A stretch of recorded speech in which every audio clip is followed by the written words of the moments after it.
Farmer to consumer contacts, farmer to farmer, farmer to supplier, gardener to gardener. All of these contacts help to make, to foster our cooperative economy. When I first came to a NOFA conference back in 2005, it didn't take very long for me to realize this special cooperation that was a part of this conference. I'd actually like to welcome two groups tonight. The first one is first-time attendees, whether you were conventional and you're just trying to check out the organic scene, or you're an intern on someone's farm and they directed you in this direction. I really want to thank you for joining this organic movement that we're all happy to be a part of. The second group is the gardeners, and oftentimes I'm met with some skepticism as to whether organic agriculture can feed the world. And when I am met with that skepticism, I always reply yes, very quickly. And it's my belief that the gardeners are the ones that can really be able to supply their own organic food. You know, the farmers are, obviously we're busting our butts, but I truly believe that the way that we can get organic food into everyone's mouths is to grow as much as we can ourselves.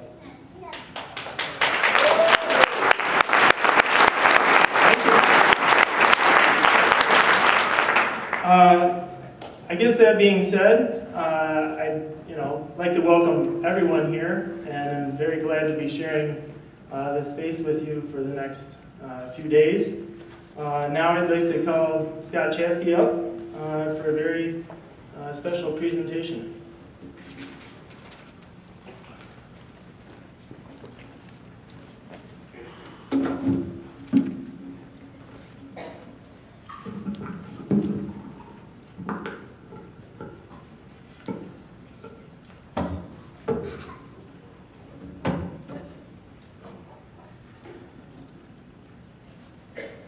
And when your eyes freeze behind the gray window and the ghost of loss gets into you, may a flock of colors, indigo, red, green, and azure blue, come to awaken in you a meadow of delight. When the canvas frays and the kirk of thought and a stain of ocean blackens beneath you, may there come across the waters a path of yellow moonlight to bring you safely home. May the nourishment of the earth be yours. May the clarity of light be yours. May the fluency of the ocean be yours. May the protection of the ancestors be yours. So that's a little blessing, and I am so happy to present an award to Sam Wildfong tonight in recognition of her passion for learning to farm and for her commitment to promoting sustainable agriculture and healthy communities. In the name of Josh Levine. So Josh was a great 6'5" tall character who was often likened to a tree. We lost him a year ago, but he's with us tonight. There's a great phrase by William Logan, the writer. I'm losing this, but that's okay, I can shout. Who said that the oak tree's lessons of cooperation, flexibility, persistence, community, and generosity. That's how he spoke about the oak tree. Lessons of cooperation, flexibility, persistence, community, and generosity. This is what Josh embodied. And we're passing them on to Sam.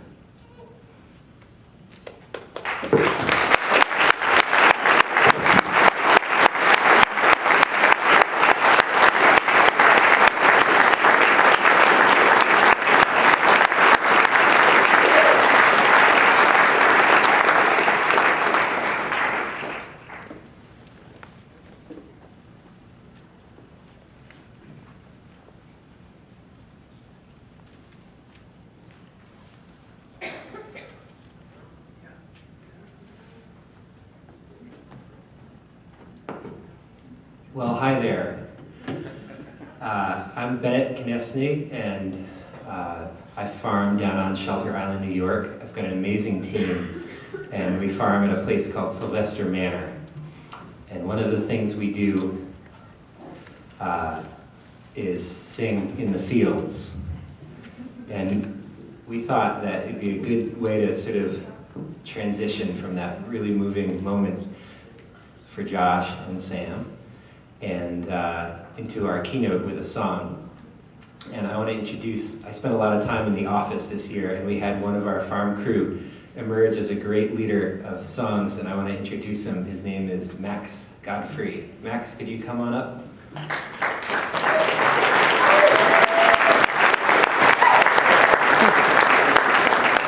So before we get started, I just want to, part of our philosophy is that we're not singing necessarily, we're erupting into joyful noise. We're just hollering. It's an age-old tradition, which was all about, not about how professional you were, but all about how much fun you could have. And it's an ancient farming technology, this singing and farming, a tool, and we hope that you'll adapt it like we have. And Max is going to lead us in a song, I'm Going Home, I guess. Is that right, Max? Sure. Okay. Well, so all you guys who learned it earlier this afternoon, just jump on in so everybody else can get a hang of it. I'm going home, oh yes. Hey, I'm going home, oh yes. Hey, I'm going home, Lord, Lord, I'm going home. I'm going home, Lord, Lord, I'm going home. One more time. I'm going home, oh yes. Yeah, I'm going home, oh yes. I'm going home, Lord, Lord, I'm going home. I'm going home, Lord, Lord, I'm going home. My old mother's crying, my old mother's crying. Son, come home, Lord, Lord, son, come home. Son, come home, Lord, Lord, son, come home. I'm going home, oh yes. I'm going home, oh yes. I'm going home, Lord, Lord, I'm going home. I'm going home, Lord, Lord, I'm going home. So all the other family members, they start crying. My baby sister's crying.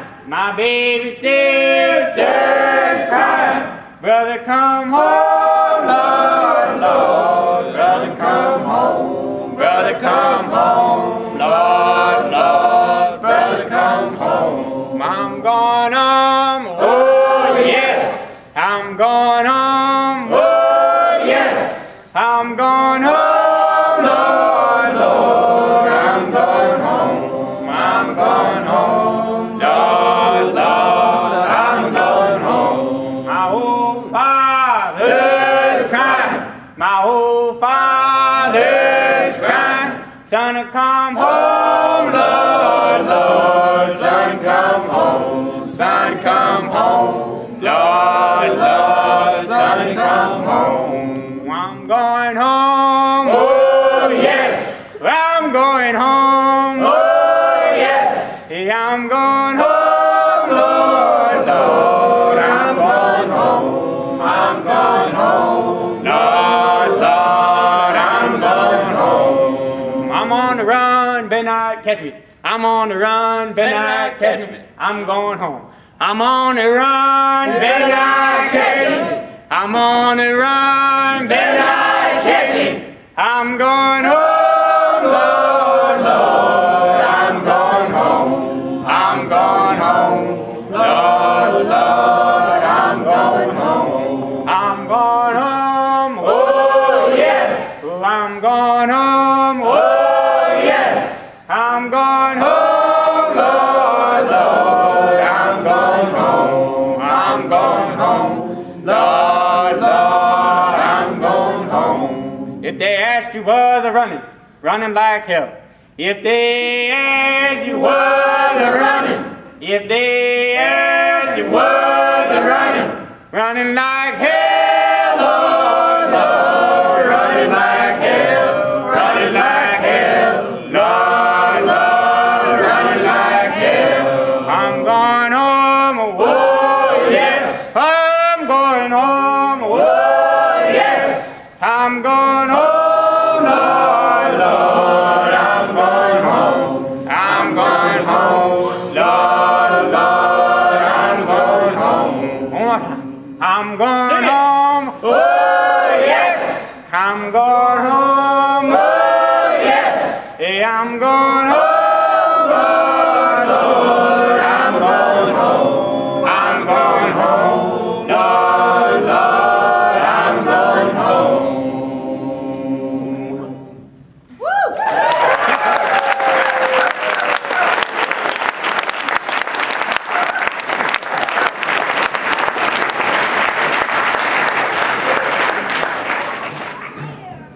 Thank you, Max. That was great. Tonight we gather here to listen to John Ikerd talk about our theme of the cooperative economies. Last night I was fortunate enough to spend quite a little time with him, and I asked him, if there's anything specific he wanted me to put in the intro, and he matter of factly said, say what you like, but make it short. So I guess I'll do that. He is a professor emeritus of ag economics at the University of Missouri. As I spoke to him last night, I quickly gained a respect for his observations of the world. He spoke of how we needed an economy that included shared social and environmental goals. I was most impressed, actually, by the idea that he's soon to move to Iowa so that he can actually be part of a smaller community. Please help me welcome John Ikerd.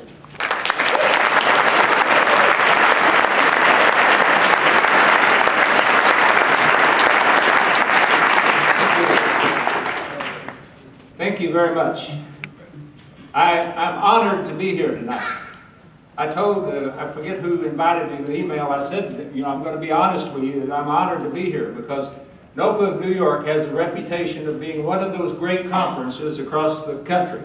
And it was one I hadn't spoken at before. So I'm pleased to be here with you tonight, and I'm honored.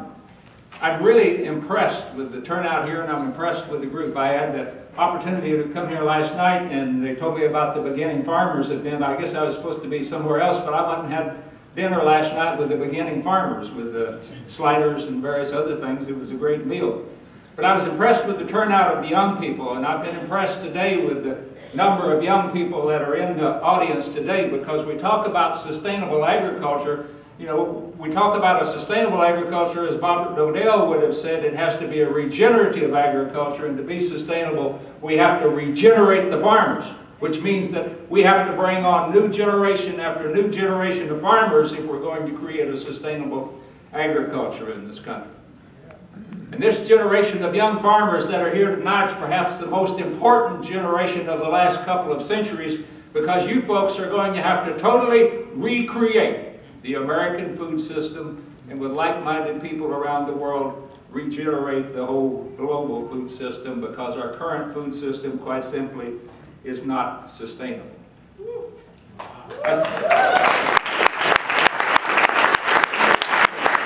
I had the opportunity to sit in on a couple of the workshops today, and I sat down on one where they were talking about bringing food from somewhere north of New York down into New York City and Harlem and those areas down there, and I was impressed with how closely that workshop followed the theme of the conference about cooperation, about relationships, and cooperative relationships being the key to the creation of this new sustainable food system. And I congratulate you on the theme for this conference. In fact, I understand that this is the International Year of Cooperation as far as the United Nations is concerned, and I really think it's about time.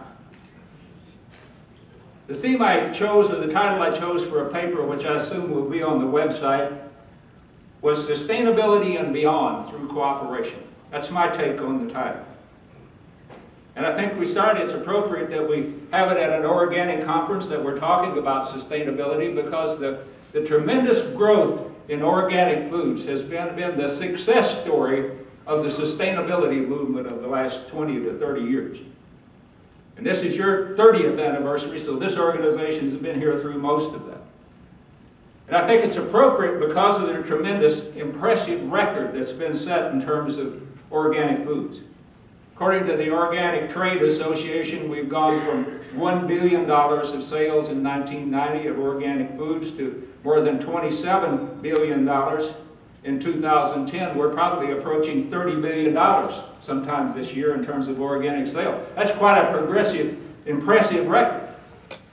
And in fact, even during what I continue to call the Great Recession, organic sales have continued to grow at something approaching at least double-digit rates. Between 2009 and 2010, for example, the total growth in vegetable sales, organic vegetable sales, was 12%.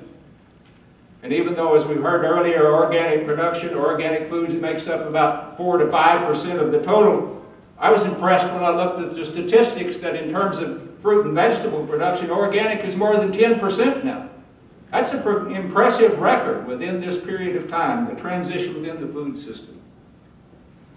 I think we need to recognize, though, that during this tremendous growth in the organic food system, that the organic food system as a whole, from farm through the system, has changed dramatically with the growth. Back in the early days of the organic food movement, it was basically small farms that were involved, small independent farming operations.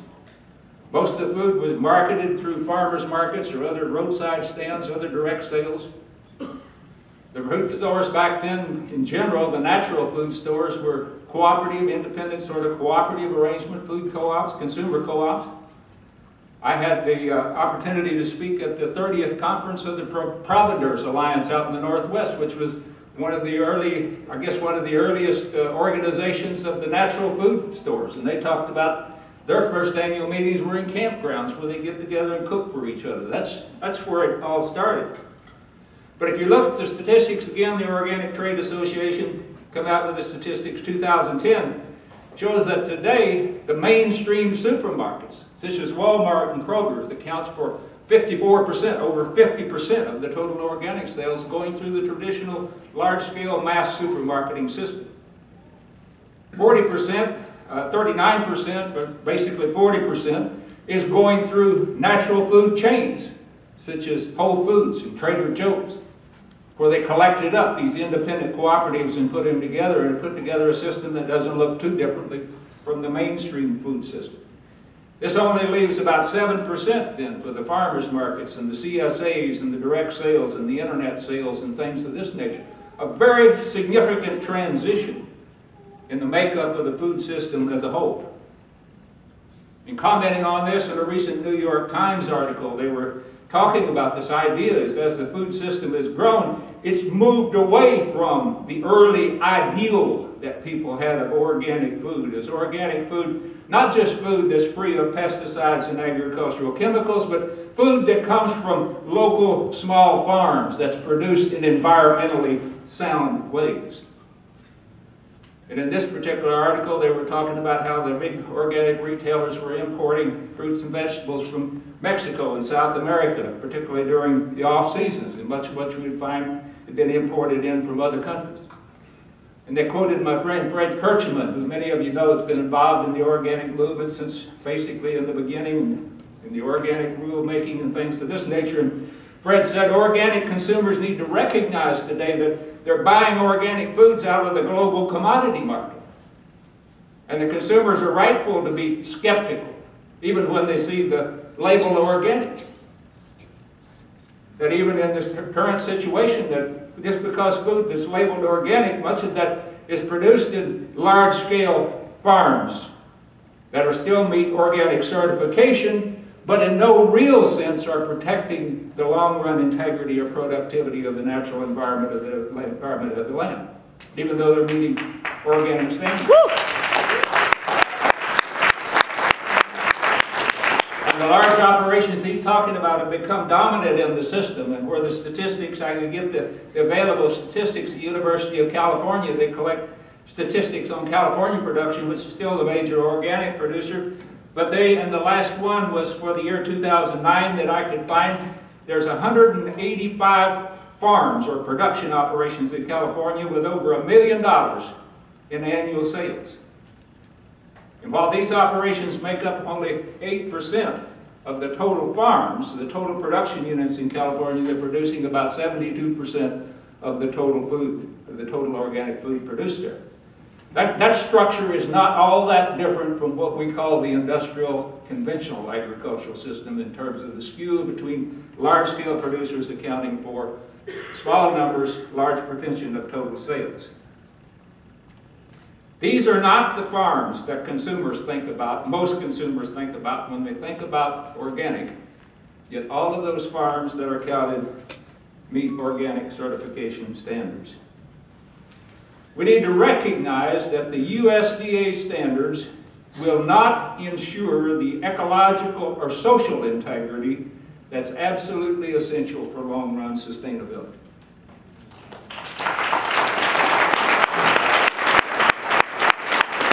And I see an acquaintance of mine, Jim Riddle, back here. Jim was you were at that Proveners Alliance conference, I think the same one where we were out there 30th anniversary and we were talking, but Jim made a presentation there and I've heard him make it on other occasions. It's on the internet and the paper, you can get a reference to it and go see it, but he used to talk, I don't know if he still does, he talks about the organic constellation of values.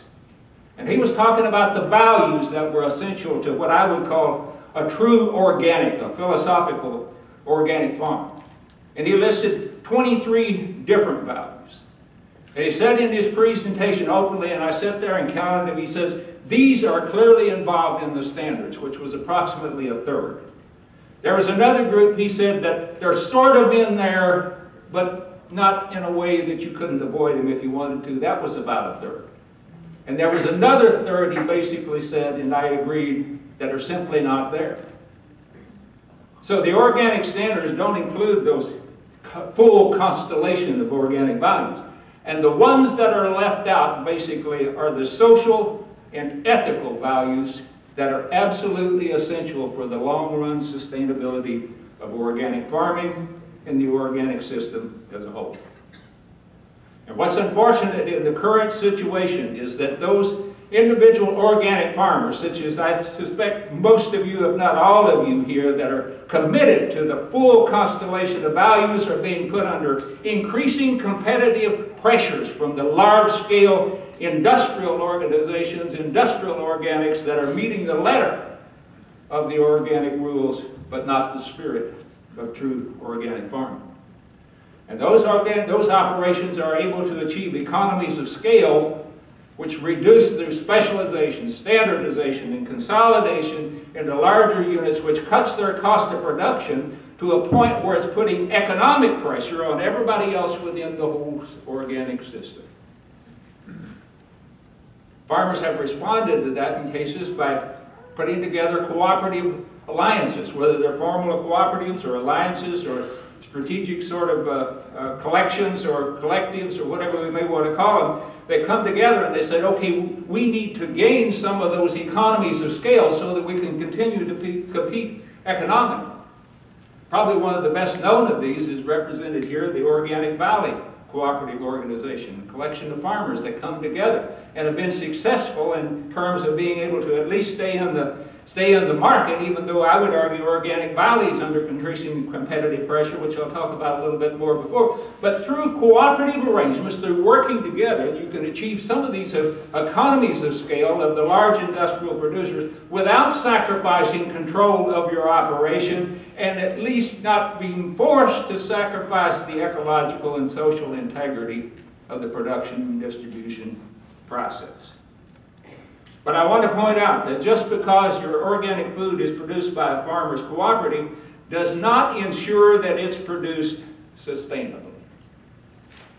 Sustainable agriculture, sustainability, is about meeting the needs of the present without diminishing opportunities for the future. That requires not only economic viability, but social and ecological integrity or sustainability as well. Why is this?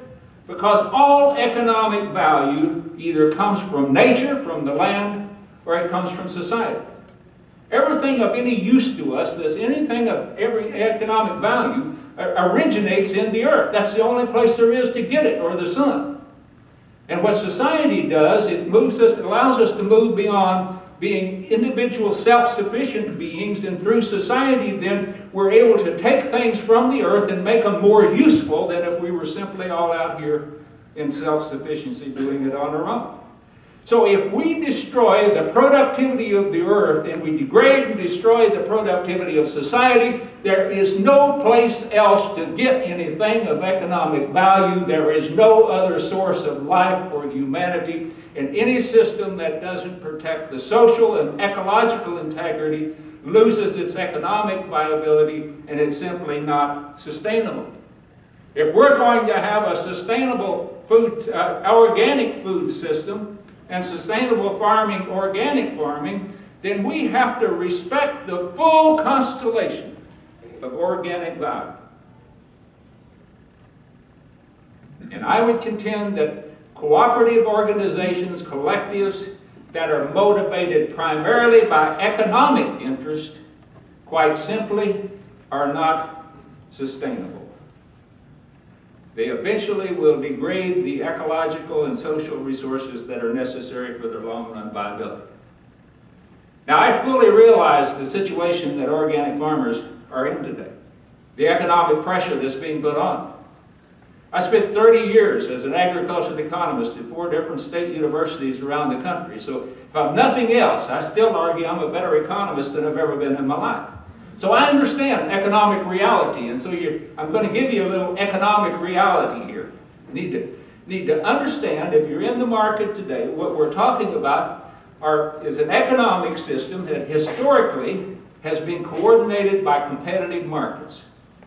Historically, it has been a competitive system within the United States under the tentatively sort of capitalistic system. Some people would argue how far we've drifted from that, and I would be one of them. But that's what's determined markets in the past, including organic markets. Whenever consumers wanted more of something, the way you rationed the short supplies, in other words, they want more than's in the market, the way you ration what's available is you raise the prices. And when you're at a point where you can raise the prices in a system like we're in today, if you raise the price at the retail level, you not only create the profit potential that provides the motivation and the means of expanding production of the things that consumers want more of. And so those signals are passed back through a competitive market system from the consumer back to the retailer in terms of saying, I want more, which passes on then the incentive back to the processor to produce and process more of this particular product. And the processor then has to go to the producer and say, I'm willing to pay you more to produce this because the consumers want more of it. And that's the way a competitive system kind of allocates the resources, as an economist would say, or gets more of the things that the consumer wants more of. And we typically think of competition as being competition among farmers, among processors, or even among consumers, but there's also competition, vertical competition within the system between the farmer and the processor and the retailer and the consumer, as they're each competing for a piece of what the consumer is willing to pay for the product. And that's what historically has coordinated the markets. And that's what happened in the organic markets. As you had more consumers saying, I'm not satisfied with the conventional food that's in the supermarkets, I don't trust it, I don't want pesticides, chemicals, things of this nature, then it's a higher prices for organic then that rationed out the available supply. Those higher prices passed back through the system and paid a premium to the organic farmers, and the organic farmers then expanded production because it was profitable to do so. So as long as the markets continue to grow, then there's some potential for profit because you're getting the incentives then to expand production. But expansion of production or expansion of markets, as we've seen in organic, does not guarantee profits for organic consumers. For organic producers. Why is that? Because in purely competitive markets, as economists would define them, it's all set up so that the consumer ultimately benefits from any increase in production or increase in the efficiency with which we produce the product. Because the competitiveness among those levels will eventually bring down consumer prices to the cost of production, And everybody in that perfectly competitive system will get just enough profit to keep them in business, not drive them out, but just to keep them in, but not to expand production if the markets are not expanding. And even when they're expanding, as you move away from perfect competition, where nobody has the power to extract anything out of the marketplace, to what we have today, which is far from perfect competition, is that you have large operations at each sector of the market, large processors, large retailers, who are able to limit access to the market, limit the variety of products to the point where they can extract profits out of that system for their shareholders, for their stockholders, or for themselves if they're individual. So we've moved away from competition now to where we have power within the marketplace for certain actors, those with market power, to retain some of the benefit that would go to consumers under a purely competitive system and to pass that instead to their stockholders. And that's what we've seen dominate the food system within the country today. We don't have competitive markets. At every level within the system, in the processors and retailers, we have huge corporations that dominate those markets. We don't have large numbers of small independent buyers and sellers. And it's not just within the sectors where we have the meat processors, for example, that dominate meat processing, the large ones. But we have actors now that dominate that whole vertical system. If you think of vertical being consumers on top, then retailers, then processors, then farmers, we have huge retailers such as Walmart, for example, that dominate that whole vertical system. They take all of the profit out of the system and they force the prices at every level to the lowest conceivable level, all the way back to where the farmers are scrambling, and farmers are forced into situations where they have to do things to the land and they have to do things to the neighbors that they don't want to do just to survive economically. And as we move into that situation, we move away from vertical competition to vertical integration. Many of you, I'm sure, have heard that term around. Vertical integration, it means somebody's taking control of that whole vertical system. Many times they do it through ownership, total ownership of the system, all the way from production, all the way through to distribution to retailers. Other times they do it through strategic alliances or various kinds of cooperative kind of relationships back through their collaborative relationships. Contracts and things of that nature. And sometimes they just do it through brute market power, such as I mentioned in the case of Walmart. You become so big you can force everybody else lower than you in the system to do what you ask them to do, otherwise they don't get your business and they can't survive without it. And I would argue we're approaching a time when Whole Foods and organic is approaching that level of power within the system to dictate what foods get put on the shelf and what foods don't get on the shelf and what brands are there and what aren't on there and who gets to produce it and who doesn't get to produce it and so on.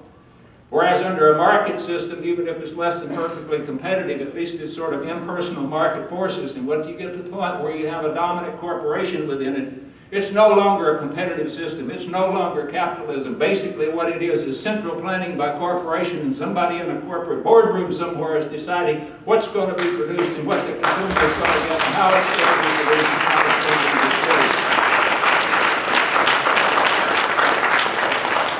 And the farmers that are caught up within those systems, regardless of which one I'm talking about, have the least economic market power of anybody in the system, and they end up being forced whatever is dictated by the system in order to stay in business if they don't break away from that system entirely. And many of you here have broken away from it for that very same reason. But I would argue that this system that we have today, industrial food system, including industrial organic, is simply not sustainable, because all productivity has to come either from the land or from the people.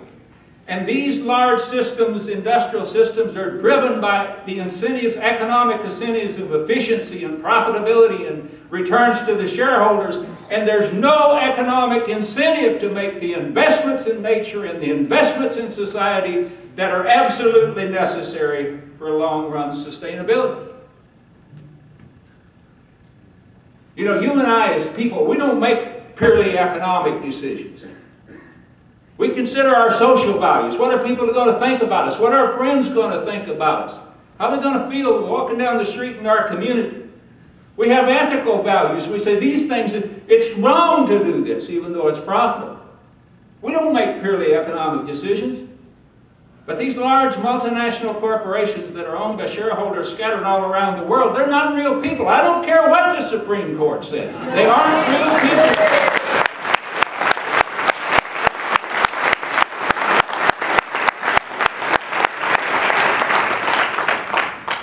They're not evil because they have no sense of good or evil.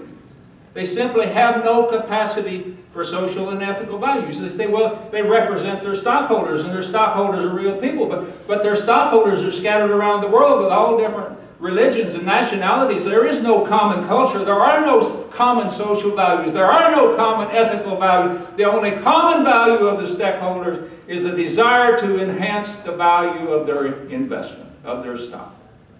And so the corporation responds to the common values of their shareholders, which is purely economic. What we need to understand the importance of that is we need to understand the fundamental difference between economic, social, and ethical relationships. And those are fundamentally different because there are fundamental differences between economic value, social value, and ethical values. You see, economic value is inherently individual, instrumental, and impersonal.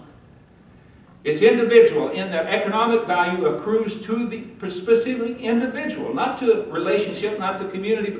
But economy is simply a collection of individual economic enterprises. That's the way you measure it. It's all about the individual. If you want to question that, there's no way to realize any economic value after you're dead, because it has to accrue to you, not to anybody else, to you. It's instrumental in that anything that's done for purely economic reasons, there's always the expectation of getting something back in return that's of more value to you as an individual than whatever you expended to do it. It's a means to an end. It's not an end in itself when we're talking about an economic relationship. And economic relationships are inherently impersonal because what gives something economic value it can be traded to someone else. It can always be transferred. It has to be able to transact it. If you can't transact something, if you can't trade it or buy it or sell it, it's not worth anything.